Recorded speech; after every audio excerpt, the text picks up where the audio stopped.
This story starts when he reached out to the stars, and someone reached back. What started as a whisper across galaxies became a forbidden love, a shattered Earth, and a message that might save us all. It starts in a quiet corner of Earth, far from the blazing lights of towering cities and the constant digital hum of modern life, lived a man whose heart beat to the rhythm of the stars. His name was Dr. Ruth Michael.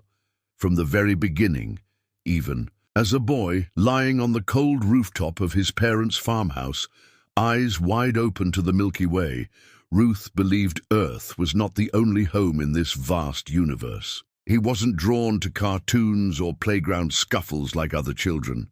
While they played superheroes, Ruth dissected star charts. Where they traded baseball cards, he exchanged theories on wormholes with equally curious online pen pals. He dreamed not of riches, nor of fame, but of discovery. "I want to shake hands with the unknown," he once told his mother. She smiled, brushing his hair gently. "Just promise me, Ruth, you won't lose yourself in the dark." Years passed. Curiosity turned into obsession, obsession into purpose, and purpose into a legacy. Ruth grew into a man of fierce intellect, stubborn resilience, and quiet solitude. By the time he turned 38, he was already one of the world's leading astrophysicists. But his theories, too bold, too unorthodox, too terrifying. He often said, "Space isn't empty, it's an ocean, and we're barely toddlers with paddles." When he proposed building a new type of interstellar signal transmitter, the Global Space Committee called it a pipe dream. When he lobbied for funding to send messages into theoretical dimensions, his application was laughed off. Even his closest colleague, Dr. Fiona Harper, gently pulled him aside one day. "You're burning your career for something that might not even exist." Ruth looked at her, eyes calm, smile unwavering. "Or I'm preparing the world for what already does." So they called him mad. And like all visionaries before him, he stood alone. He poured his inheritance, his grants, and every waking moment into a device. The interstellar signal modulator. It sat in a forgotten observatory, deep in the Sierra Nevada mountains, away from interference. He lived with it, breathed with it. Every night Ruth would send bursts of carefully coded frequencies into the void, hoping that someone, somewhere, would be listening. And one cold night, they did. It was a silent winter night, the kind that wrapped the world in a hush so complete it felt like time itself had paused to listen. A thick crust of snow blanketed the Sierra Nevada Observatory like a protective cocoon. Not even the rustling of tree branches or the distant cries of nocturnal animals disturbed the stillness. The only sound was the slow, measured hum of a machine built to dream across galaxies. Above, the sky stretched open, vast, black, infinite. An ocean of stars glittering like scattered diamonds, their cold beauty magnified in the crisp, high-altitude air. It was unusually clear, as if even the atmosphere had stepped aside to witness what was about to unfold. Inside the observatory, Ruth sat alone, hunched over the console, the soft glow of monitors casting pale green and amber light across his tired face. A thick, tattered shawl draped around his shoulders, offering little protection from the mountain chill that crept in through cracks in the aging structure. His fingers, slightly trembling from the cold and weeks of sleeplessness, moved with careful precision as he adjusted the frequencies one last time that evening. The machine responded with low mechanical clicks and the gentle sweep of electromagnetic arms scanning the cosmos. He stared at the signal monitor, an old boxy screen that flickered with ever-shifting lines, a language of pulses and static he had learned to read like others read music. Usually it was a dance of chaos, background radiation, cosmic noise, echoes of stars long dead. His eyes, weary from years of repetition, followed the movement with instinct rather than hope. And then It stopped. The line flattened. For the first time in years, the chaotic signal resolved into stillness, a single straight line.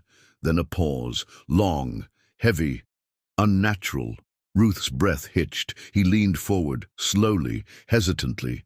The silence wasn't ordinary.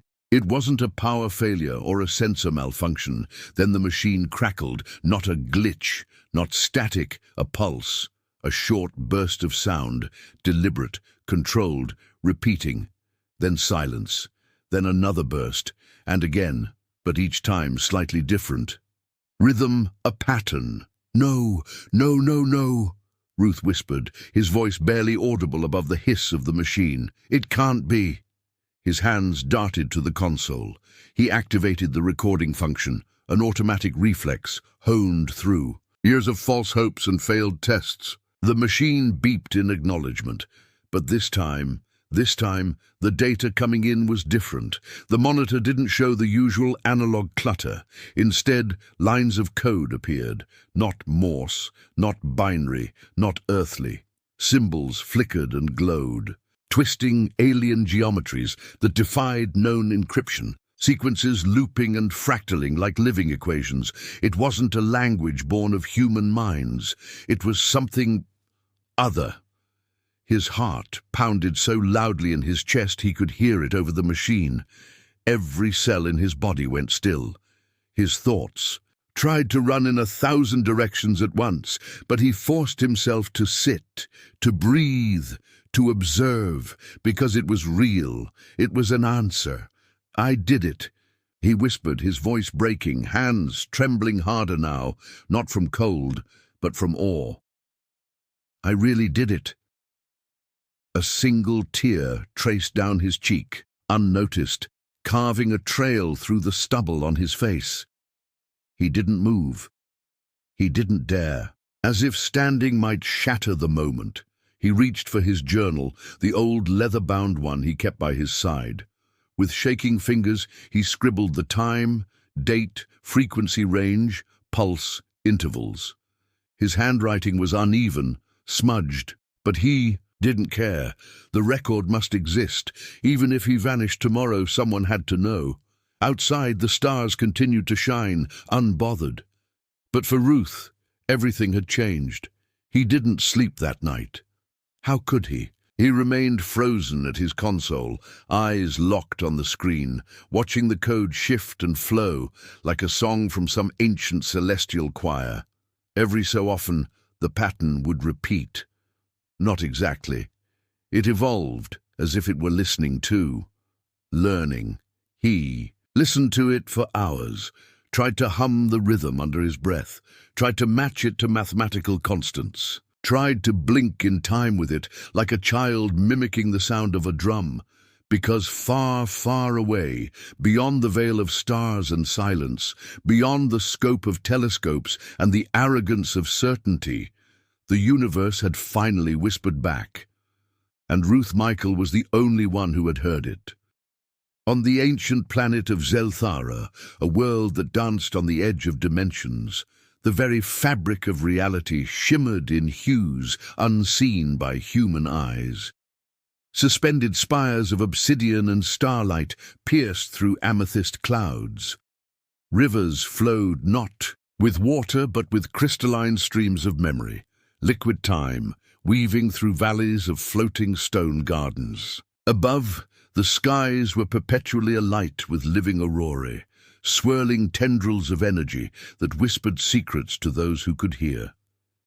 Deep within the heart of the planet's largest celestial citadel, the sanctum of aeons, Queen Nixalara, sovereign of the celestial dominion, sat in quiet meditation. She hovered a few feet above a levitating platform of glowing silver quartz, her limbs wrapped in radiant threads that pulsed gently in rhythm with her breath. Around her, time slowed, dimensions bent, thoughts echoed in crystalline chambers. Like eternal songs, the room was bathed in silence until the pulse came, a sharp, rhythmic vibration that pierced through the interdimensional veil. The Lunaris scanner, a relic older than 10 of Earth's suns, blinked once, then twice, then erupted in a glow of shifting glyphs and cascading holographic sigils. The Queen opened her eyes. They were twin orbs of molten silver, not mere sight but sight beyond, seeing timelines, soul streams, and the echo of dreams yet unborn. Just then, the meditation chamber doors whispered open, and in stepped Advisor Hal Thon, his robes whispering against the floor like cautious thoughts. His violet skin glistened with worry under the ambient light of the floating glyphs. "My Queen!" His voice trembled with the weight of the impossible. "There has been a breach, a message, primitive, yet deliberate." Nixalara did not speak. She moved a single finger, and the scanner responded, casting a projection into the center of the chamber. It shimmered, solidifying into an image, static at first, then a human, alone, wrapped in wool, shivering in the cold, typing, transmitting, a relic of a man surrounded by machines crafted not for war, but for hope. Dr. Ruth Michael. The chamber held its breath. The signal continued, pulsing with intent, not aggression, not arrogance. Wanda Nixalara rose slowly from her meditative stance, descending like a falling feather. Her gown of living stardust shimmered as she stepped toward the projection, her expression unreadable. "He is not invading," she said softly, voice like velvet thunder. "He is yearning." Her words rippled through the chamber like a thunderclap. Across still water, the court, silent for only a heartbeat, suddenly erupted into chaos. "Madness!" roared a warden general clad in gold-etched armor. "It's the first strike of a planetary incursion." "Nothing crosses the veil uninvited," bellowed another. "We must retaliate, now, before others come. Contain the signal. Burn its origin. Seal the quantum gates. We are under threat." The air thickened with fear and fury. Energy orbs flickered with tension. Guardians placed hands on ceremonial blades. Alarm sigils lit across the chamber walls. But Nixalara raised one hand, and the chamber froze, not just in voice, in movement, in time. The air stilled. The rivers outside the sanctum stopped mid-flow. The flames in the lanterns halted their dance. Even the heartbeat of Advisor Hal Thon slowed to a deep, echoing thump. Only she moved. Queen Nixalara walked, slowly to the projection. The face of the human, Ruth, blinked on the screen. Tired, determined, a soul carved not from metal or might, but from longing. She spoke aloud, but it was not just for the court. It was for the veil, for the stars, for whatever listened beyond. "Once I too called into the dark," she said, "long before I wore this crown, before I bore the weight of galaxies. I was a child, reaching for wonder, speaking in sparks, hoping something would hear me." She reached out, her hand brushing the edge of the projection, and now someone has. The court remained frozen, but their minds felt her will, ancient, unwavering, impossibly old. "This is no weapon," she continued. "This is a wound of isolation, a cry from a creature that dares to believe it is not alone." She turned, her gaze sweeping over the court.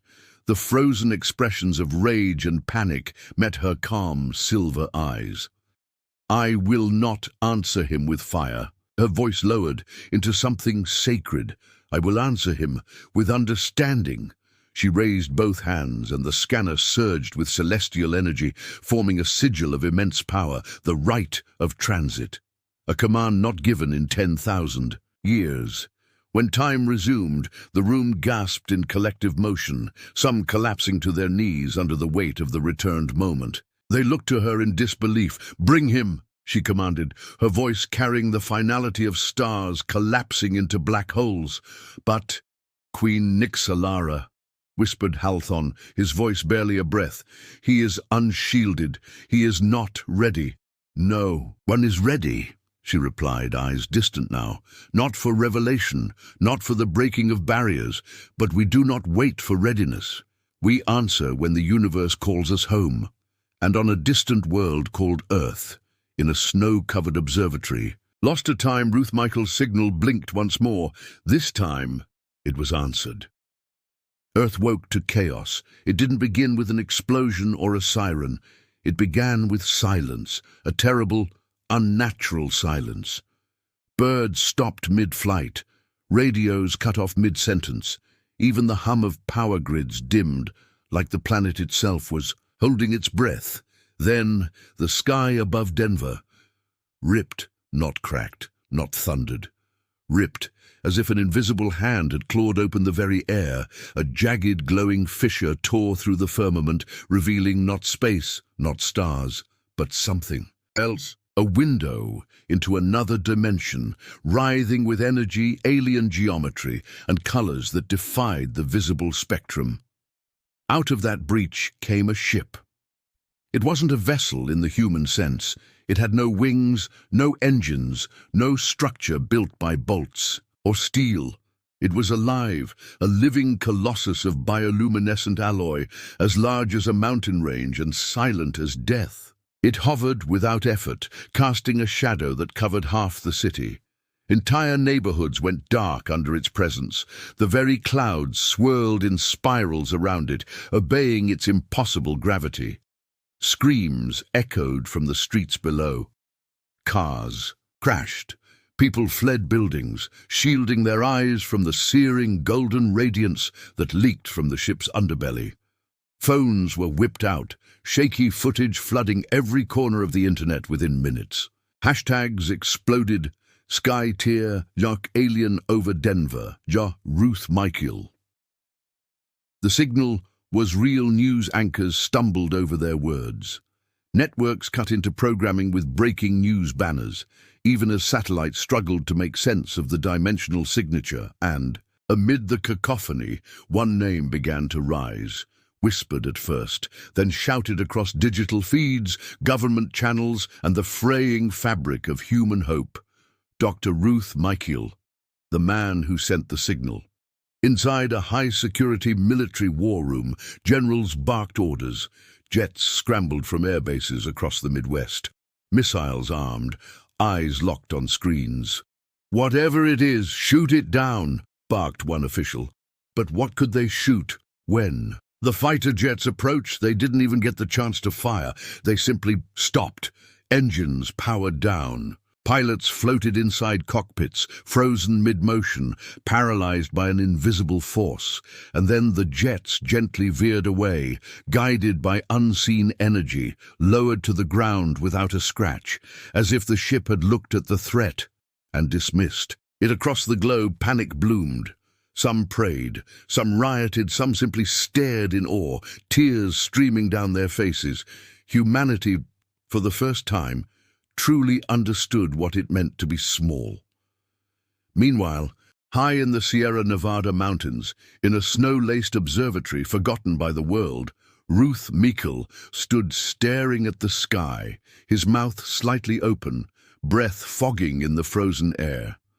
He hadn't slept in days, he hadn't left the lab in weeks, but now the sky had answered. The horizon was glowing with unnatural light. The dimensional tear was visible even from here, and descending from that scar in the heavens were figures. They did not fall, they did not teleport. They arrived effortlessly and silently, tall humanoid beings. The Zeltharan Guard descended in perfect formation, sheathed in armor that pulsed like molten crystal. Their helmets had no eye slits. Their capes floated unnaturally behind them, caught in gravitational eddies. Their presence bent the snow beneath their feet, though no footprints were left. Ruth stepped back instinctively, clutching the side of his signal console. "Who?" he barely managed. The lead guard raised a hand, and a beam of light erupted from the sky, not blinding but enveloping, warm, heavy, powerful. "No!" Ruth tried to speak, to run, to resist, but the air thickened, the world tilted, and then darkness. Time passed, maybe moments, maybe hours, maybe years, then breath. A sharp inhale, as if coming up from underwater. Light poured through his eyelids. Ruth opened his eyes, gasping. He was not in his observatory. He wasn't even on Earth.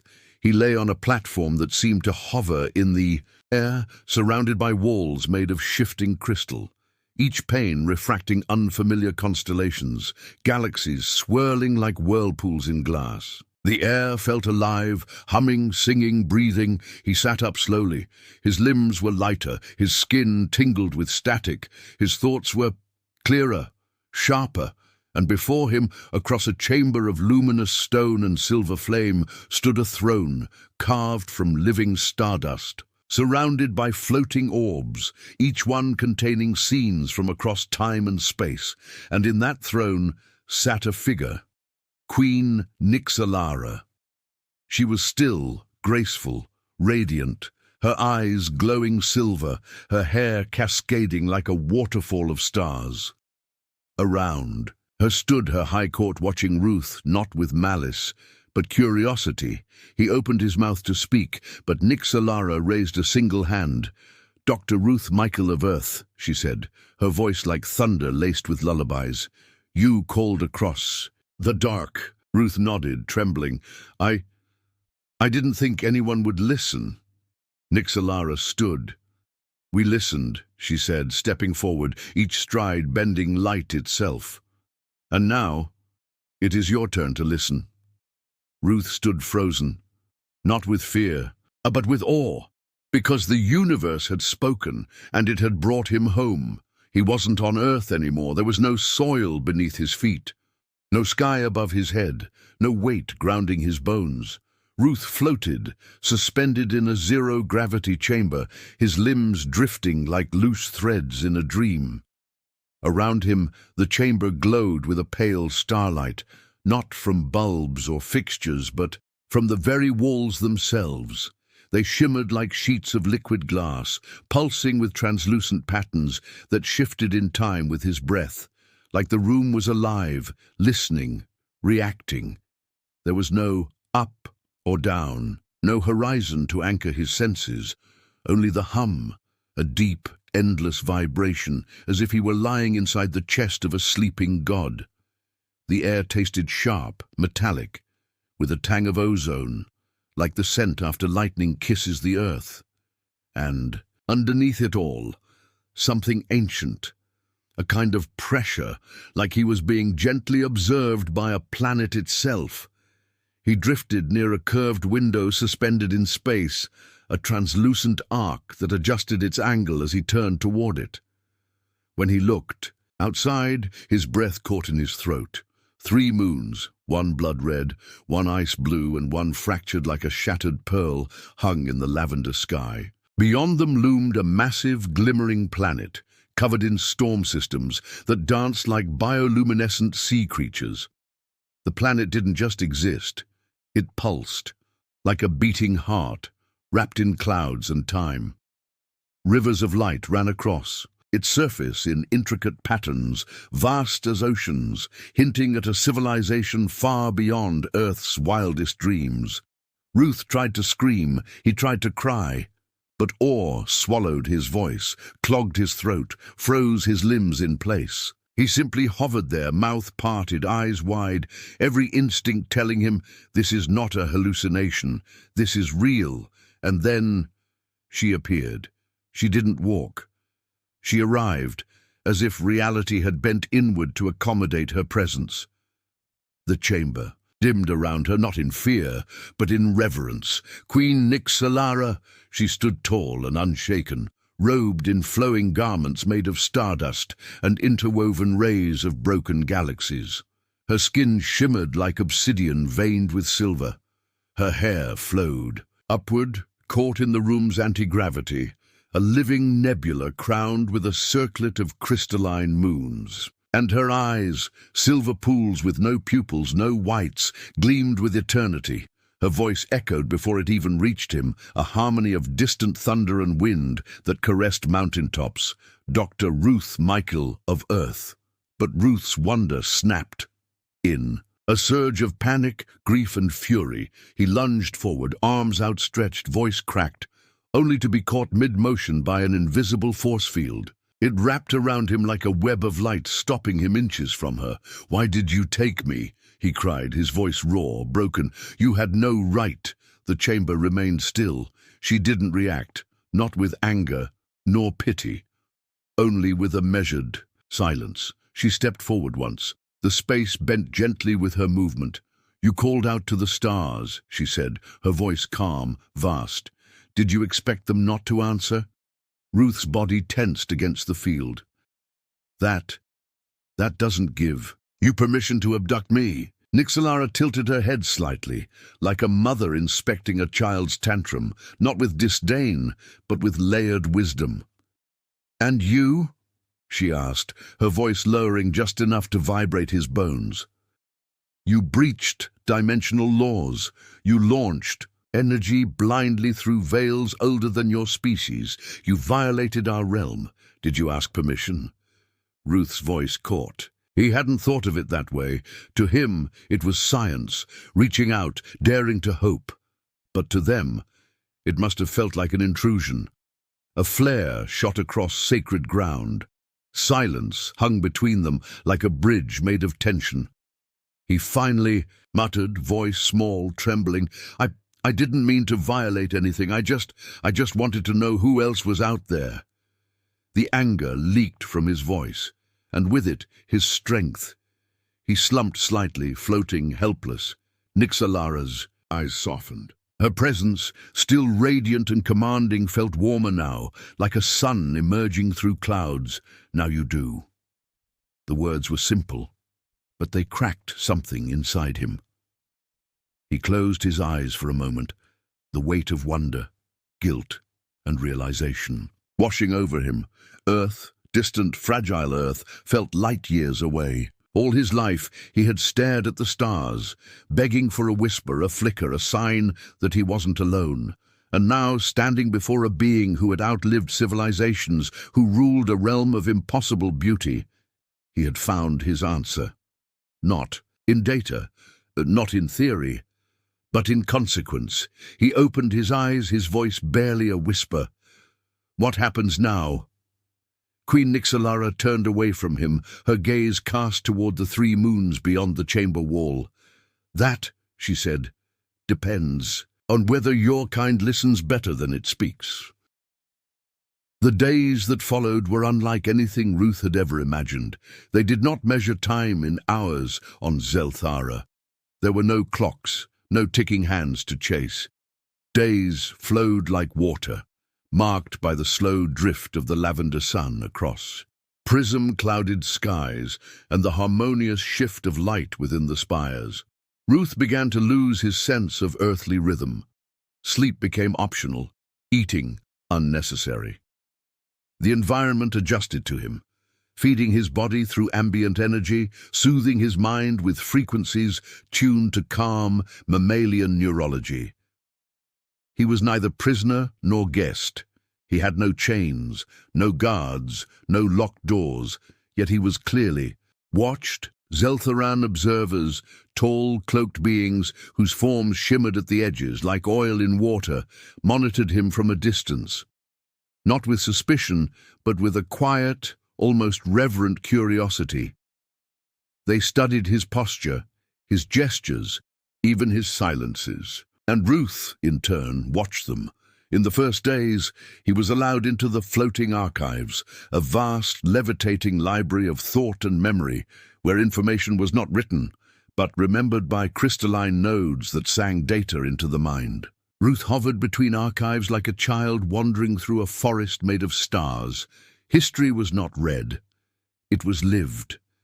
He walked through interactive echoes of time, empires rising, collapsing, evolving, a civilization older than most, galaxies, driven not by conquest but by understanding.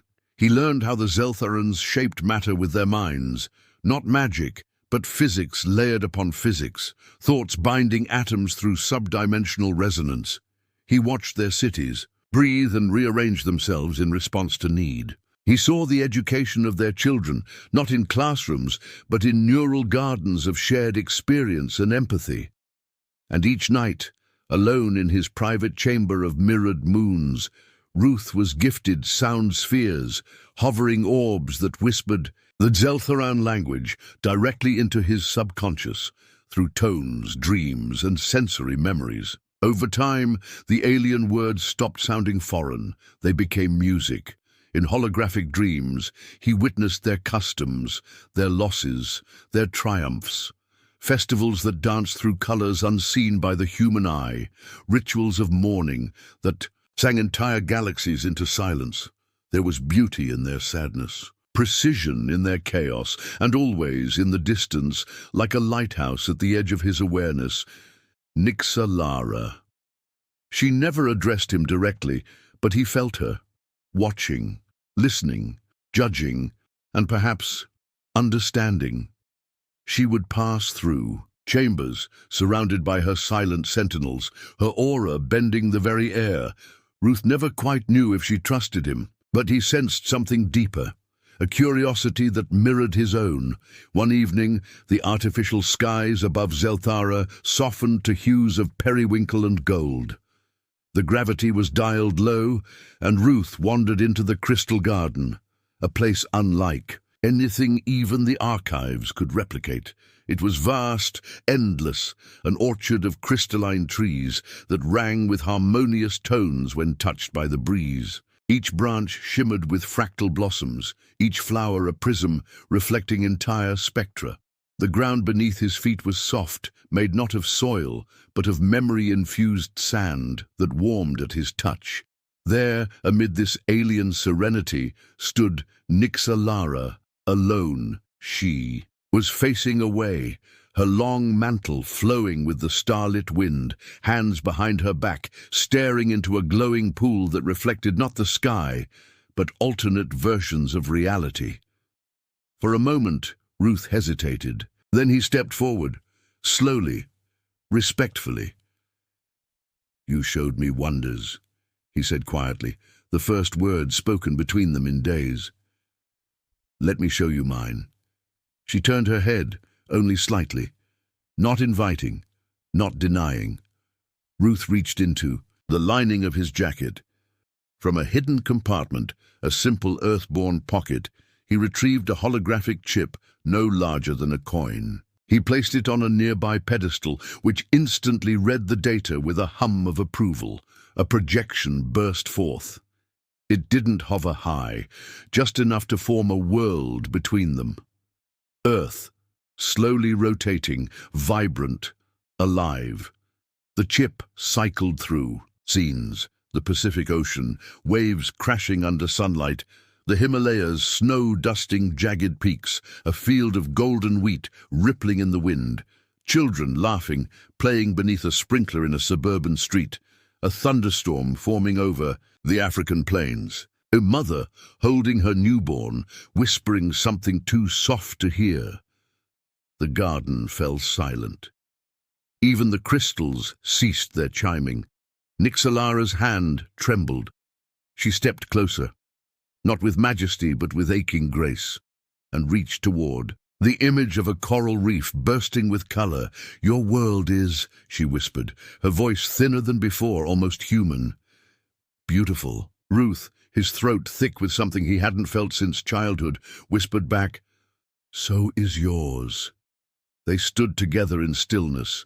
Between them, two worlds, two civilizations, two species, separated by millennia of evolution, looking into each other's reflections and seeing not opposition, but longing. From that night on, their arguments became discussions.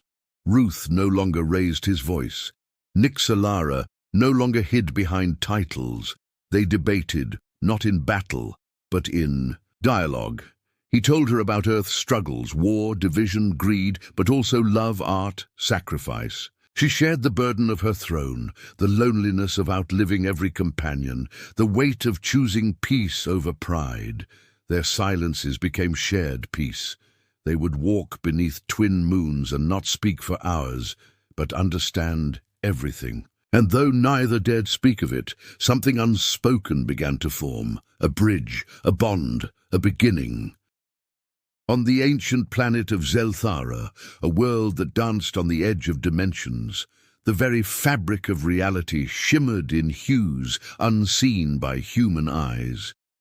Suspended spires of obsidian and starlight pierced through amethyst clouds. Rivers flowed not with water but with crystalline streams of memory, liquid time, weaving through valleys of floating stone gardens. Above, the skies were perpetually alight with living aurorae, swirling tendrils of energy that whispered secrets to those who could hear. Deep within the heart of the planet's largest celestial citadel, the Sanctum of Aeons, Queen Nixalara, sovereign of the celestial dominion, sat in quiet meditation. She hovered a few feet above a levitating platform of glowing silver quartz, her limbs wrapped in radiant threads that pulsed gently in rhythm with her breath. Around her, time slowed, dimensions bent, thoughts echoed in crystalline chambers. Like eternal songs, the room was bathed in silence until the pulse came, a sharp, rhythmic vibration that pierced through the interdimensional veil. The Lunaris scanner, a relic older than 10 of Earth's suns, blinked once, then twice, then erupted in a glow of shifting glyphs and cascading holographic sigils. The Queen opened her eyes. They were twin orbs of molten silver, not mere sight but sight beyond, seeing timelines, soul streams, and the echo of dreams yet unborn. Just then, the meditation chamber doors whispered open, and in stepped Advisor Hal Thon, his robes whispering against the floor like cautious thoughts. His violet skin glistened with worry under the ambient light of the floating glyphs. "My queen!" His voice trembled with the weight of the impossible. "There has been a breach, a message, primitive, yet deliberate." Nixalara did not speak. She moved a single finger, and the scanner responded, casting a projection into the center of the chamber. It shimmered, solidifying into an image, static at first, then a human, alone, wrapped in wool, shivering in the cold, typing, transmitting, a relic of a man surrounded by machines crafted not for war, but for hope. Dr. Ruth Michael. The chamber held its breath. The signal continued, pulsing with intent, not aggression, not arrogance.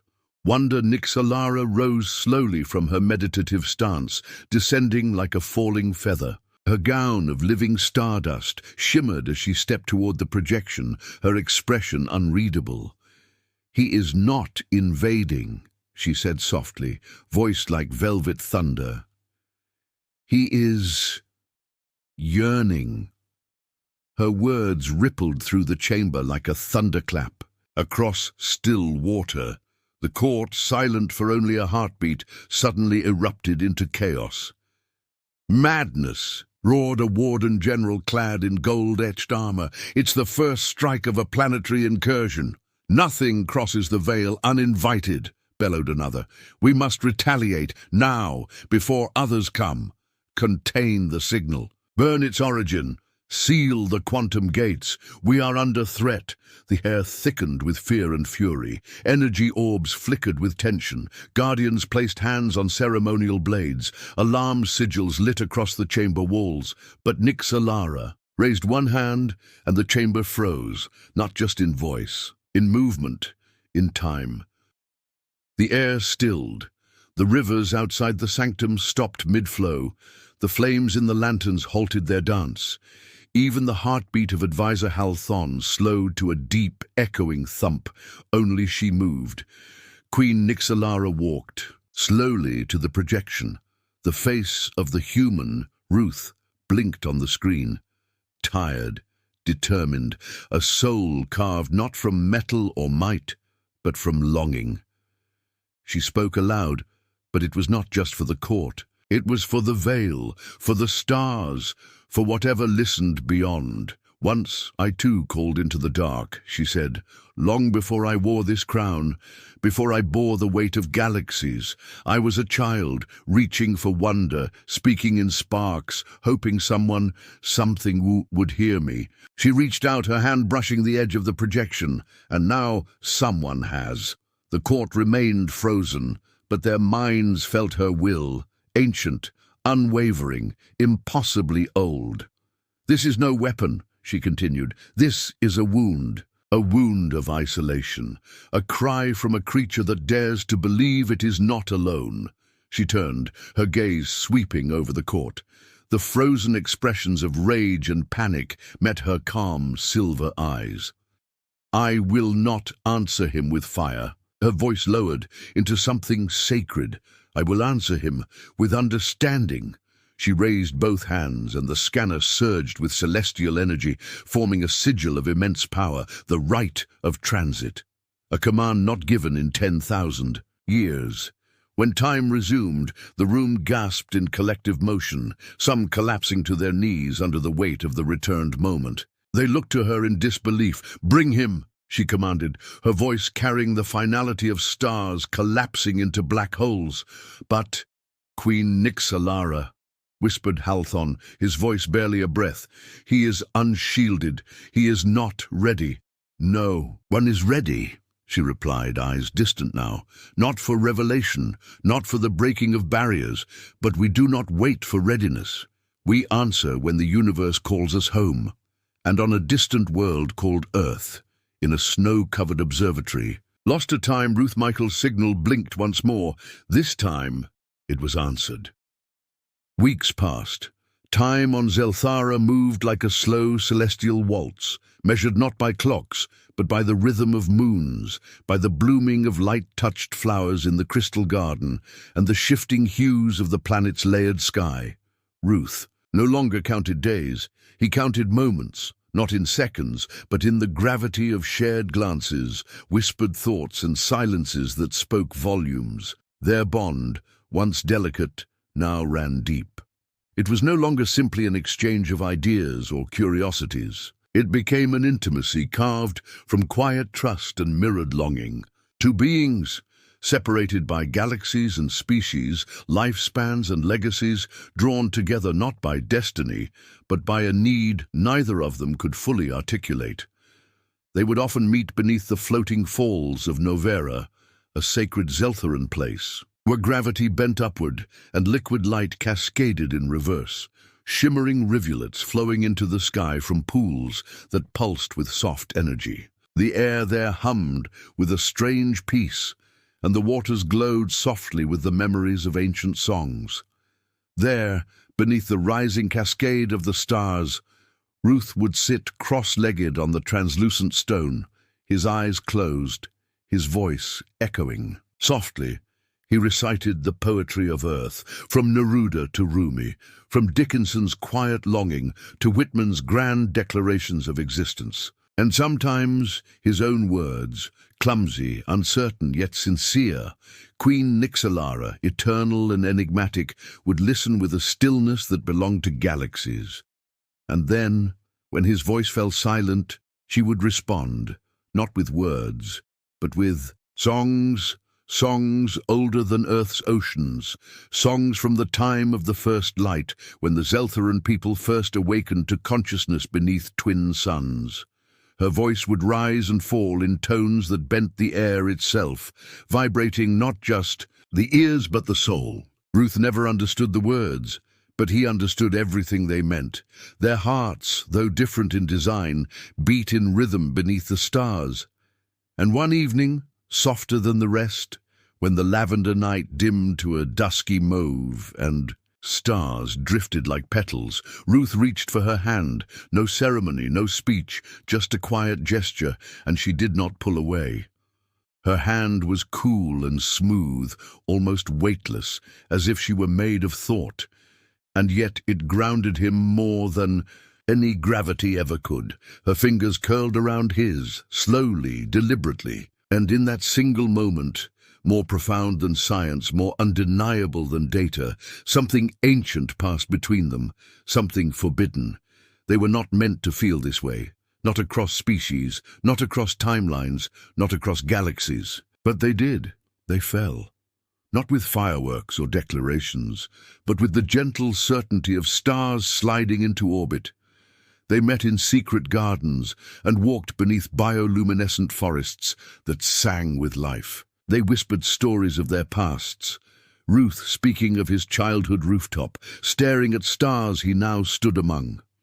Nixalara of lovers long dead, of friends turned to dust, of how ruling eternal made connection a luxury too painful to pursue. And yet she let Ruth in. He taught her how to laugh, truly laugh. The kind that took your breath away and left your cheeks aching. She showed him how to dream beyond physics, to imagine not just what is, but what could be. There were no declarations. There didn't need to be. Every glance, every pause, every heartbeat of silence was love, woven quietly into the spaces between galaxies. But Earth never forgets. And Earth, as always, was watching. Satellites still spun, telescopes still scanned. Questions grew like weeds.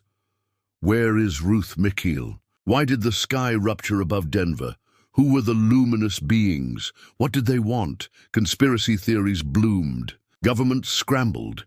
And deep in secure bunkers and private observatories, some found fragments of intercepted transmissions. They saw distorted holographs, Ruth's face, alien architecture, languages unknown. The panic began to grow. Because, while Ruth was losing himself in something beautiful, something cosmic, Earth was preparing for war. And somewhere, far below those rising falls and blooming gardens, a decision was brewing. One that could either unite the stars or burn the bridge they had barely begun to build. Back home, Ruth's disappearance had become legend. At first, it was disbelief, a genius vanishing into thin air. Some said he faked his death, others whispered of government abduction. But the footage was real. Too real. The dimensional rift above Denver, the shadow of an impossible ship blotting out the stars, the magnetic storms, the sensor blackouts. Then came the data leaks, encrypted transmissions from Ruth's lab, intercepted by Earth's orbital defenses, cracked by AI-driven decryption programs, filtered through layers of suspicion. They didn't see the yearning in his voice. They didn't understand the poetry in his signal patterns. What they saw was an invitation to war. Words twisted, symbols misread. The alien code became prophecy, one that painted Earth as the next colony in an interstellar empire. Fear, as always, lit the match. Governments mobilized. The United Earth Defense Alliance was activated. Old rivalries dissolved, nations united, not for peace, but for vengeance. Massive research black sites reignited ancient war programs. They mined Ruth's own abandoned blueprints for faster-than-light drive prototypes, hacking together ships powered by fragments of the very science he once begged them to believe in. Weapons were built with urgency, energy cannons reverse-engineered. From radiation leaks in the Denver rift, planetary defense systems pulsed online, humming with nuclear arrogance. Fleets assembled in low orbit, steel dragons bristling with missiles and fear. The mission had two objectives: rescue Dr. Ruth Mikhail or retaliate. Back on Zelthera, the crystal winds were calm, but the tension cracked like thunder through the council chambers. Nixalara received the warning. In a dome of starlit reflection, her high generals arrived, their faces etched with quiet. Dread. Even the light seemed dimmer. "They come," spoke General Vathan, his armor flickering with battle-red frequencies. "Their vessels have breached the lower folds of space, 5 warships, one bearing planetary-scale artillery. They come with fire." She stood in silence, then she turned. Her silver eyes, once ageless, now shimmered with tears. She found him, Ruth, in the sanctuary garden where they had first touched hands.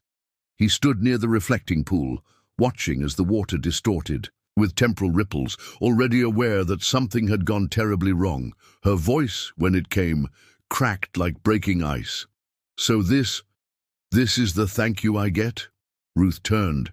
His face was a storm of guilt and disbelief.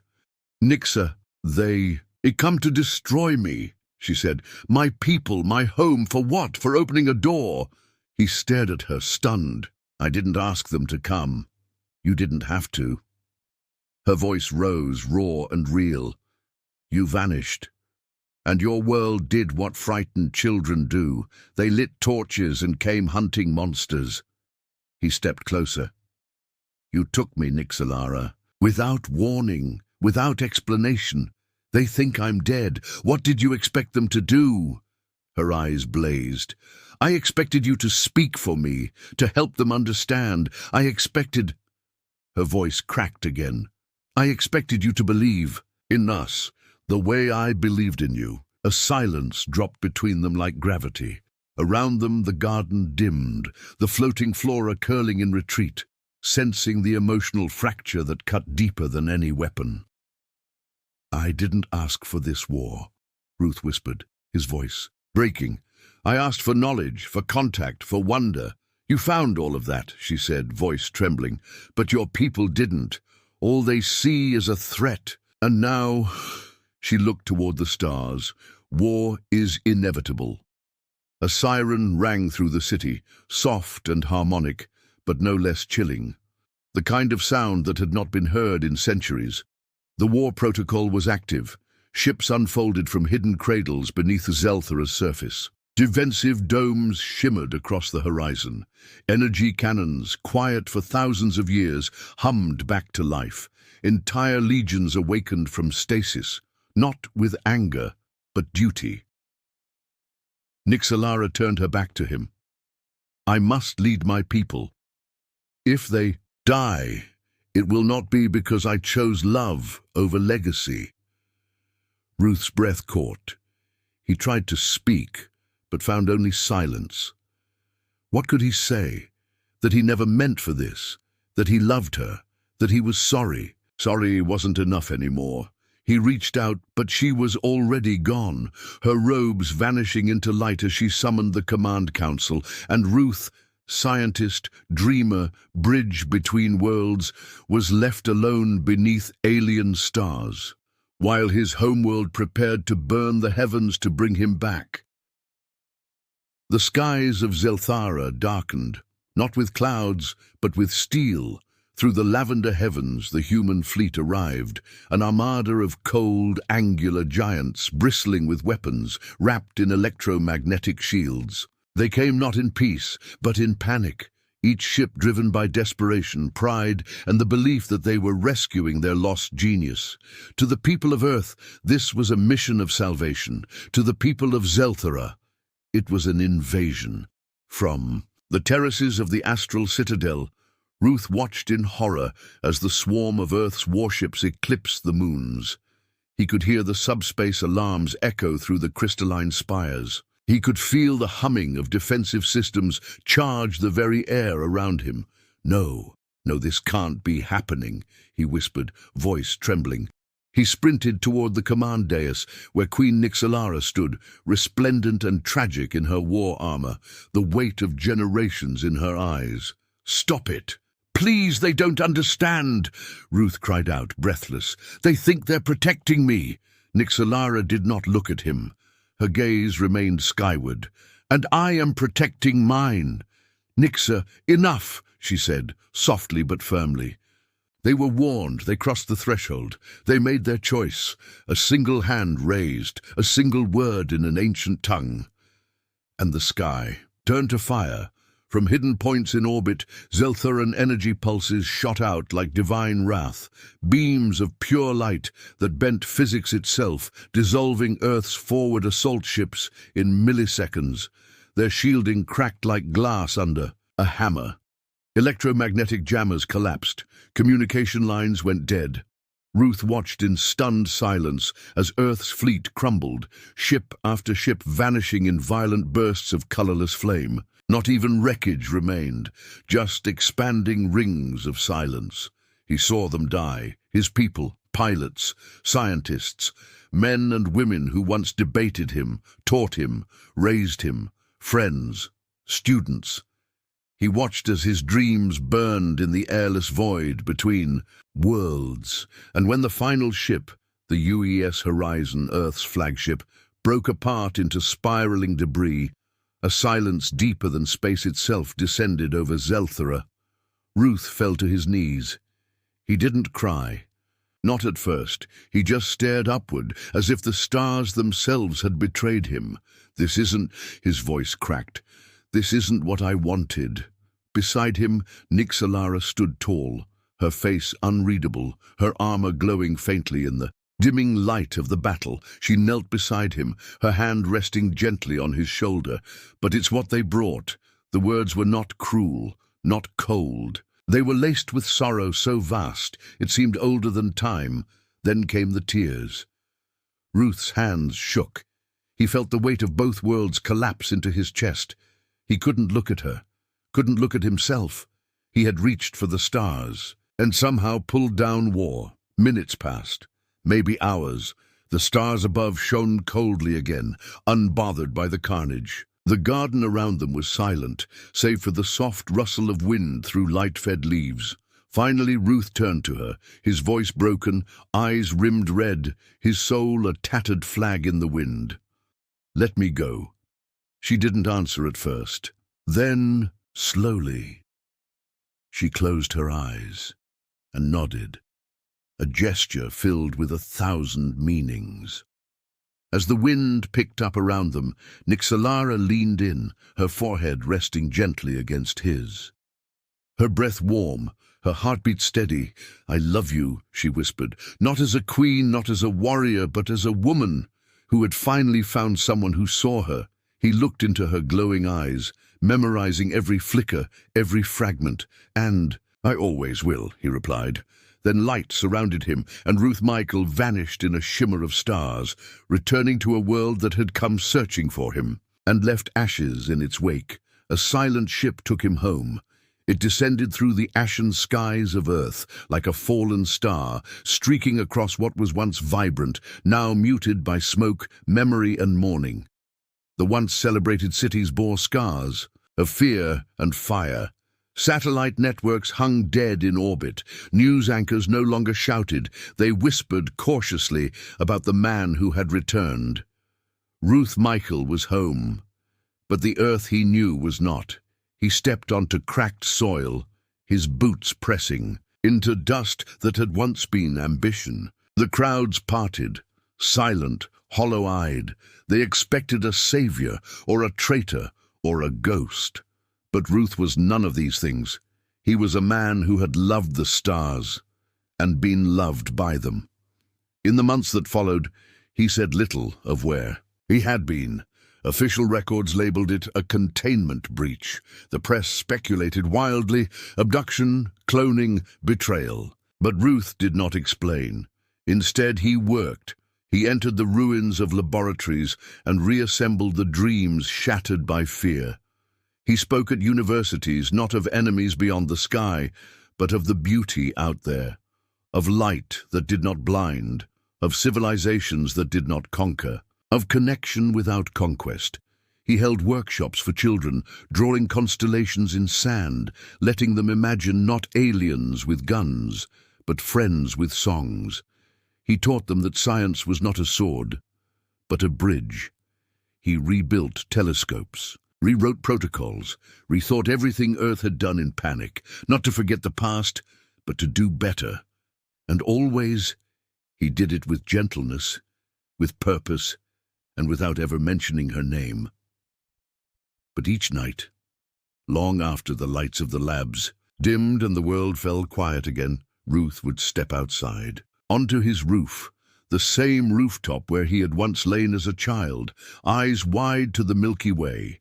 He would look up to the distant violet stars where Zelthara floated in silence, and smile. Because some love stories don't end. They don't crash, or fade, or disappear. Some echo, quietly, endlessly, beyond stars. And sometimes, just sometimes, the universe opens its arms, not to conquer, but to connect.